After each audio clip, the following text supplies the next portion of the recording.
Morning.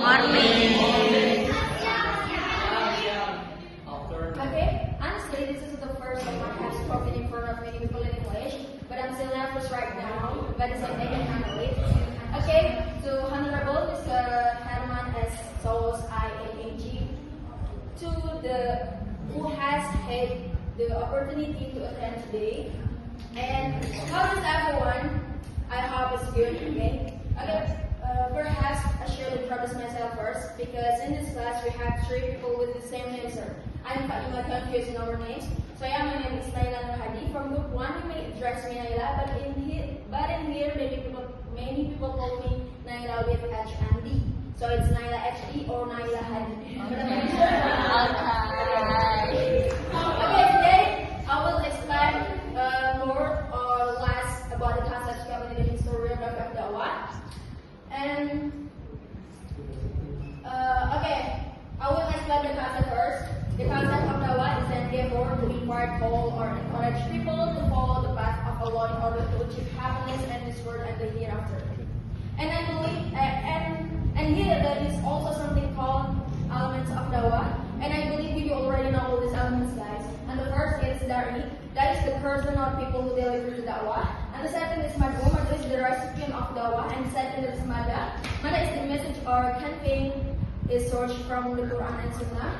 And the fourth is Wasilah. Wasilah is the tools or intermediaries for conveying messages as books, such as written, oral, and digital media. And the five is Tariqah. Tariqah is the method or strategy is answer the messages well received. And the last one is Asad. Asad is the result or impact. And the next we have is scope. Scope encompasses all aspects of human life, aiming for godliness, including faith, Islamic law, and morality. And here there is also various types of Dawah. And also I believe you already know what these types are, guys. And the first, we have spoken Dawah. Spoken Dawah through spoken words such as sermons and discussions. And number 2 is active Dawah through real actions such as helping orphans or building social facilities. And the last one, we have written Dawah through written such as books, articles, journal, or digital media content. And then next, there are the main methods of Dawah. And number 1, we have the hikmah. Hikmah is delivering the message in a wise manner.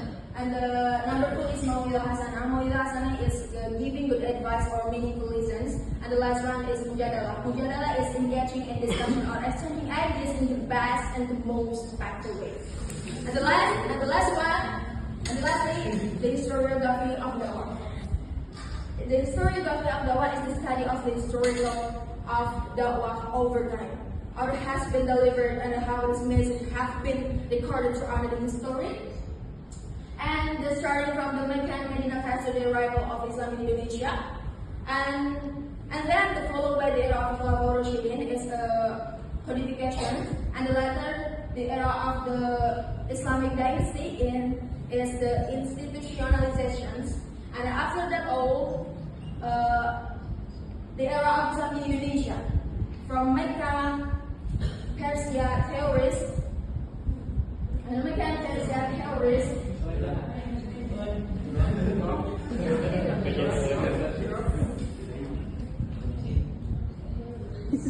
Okay, and the last thing that Wali Songo, and the role of the Wali Songo is